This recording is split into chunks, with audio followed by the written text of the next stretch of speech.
রামচন্দ্র কি সাথে সাথে যেতে পারছি না। এটা লজ্জা শুধু সনাতনী সংস্কৃতির নয়, এই লজ্জা পশ্চিমবঙ্গ রাজ্য সরকারের, এই লজ্জা পশ্চিমবঙ্গের প্রশাসনের। সমস্ত আমাদের যুব ভাইয়েরা তারা আজকে রাস্তায় নেমে গেছে গেরুয়া ধ্বজ নিয়ে। চতুর্দিকে একটাই নাম, জয় শ্রীরাম, জয় শ্রীরাম। নমস্কার, আপনারা দেখছেন ভয়েস অফ বাঁকুড়া।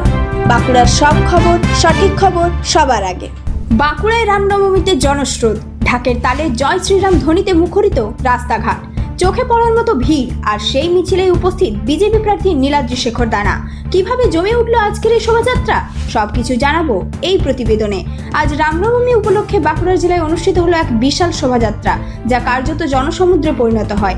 সকাল থেকেই এলাকায় উৎসবের আমেজ ছিল চোখে পড়ার মতো, আর শোভাযাত্রা শুরু হতেই সেই উৎসাহ যেন আরো কয়েক গুণ বেড়ে যায়। বাঁকুড়ার পাঁচবাগা এলাকা থেকে শুরু হয় এই বর্ণাঢ্য শোভাযাত্রা।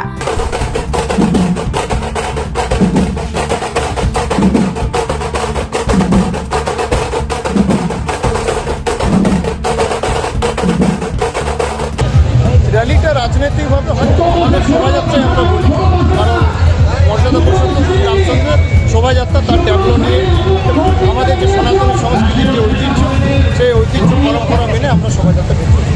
বজরং দলের সহযোগিতায় আয়োজিত এই ধর্মীয় মিছিলে অংশ নেন হাজার হাজার মানুষ।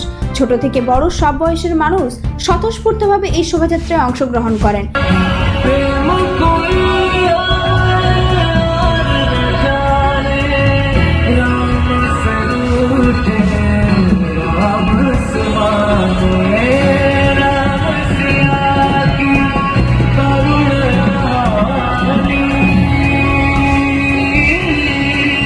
মিছিলে সবচেয়ে বেশি নজর কেড়েছে ছোটদের অংশগ্রহণ, বিশেষ করে বাচ্চাদের নাচ ও সাংস্কৃতিক পরিবেশনা শোভাযাত্রাকে আরো প্রাণবন্ত করে তোলে।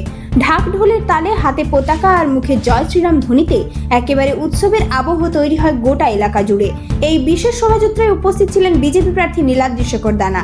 তার উপস্থিতি ঘিরে সমর্থকদের মধ্যে আলাদা উৎসাহ লক্ষ্য করা যায়।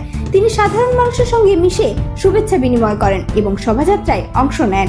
পুরো এলাকায় ছিল কড়া নিরাপত্তা ব্যবস্থা, যাতে কোনো অপ্রীতিকর ঘটনা না ঘটে। শান্তিপূর্ণভাবে এবং উৎসবের আবহে সম্পন্ন হয় এই বিশাল আয়োজন।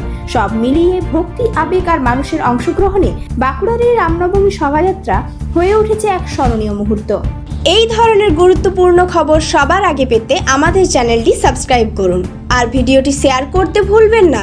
আপনার মতামত কমেন্টে জানান, আর লাইক শেয়ার করে ভয়েস অফ বাঁকুড়ার পাশে থাকুন।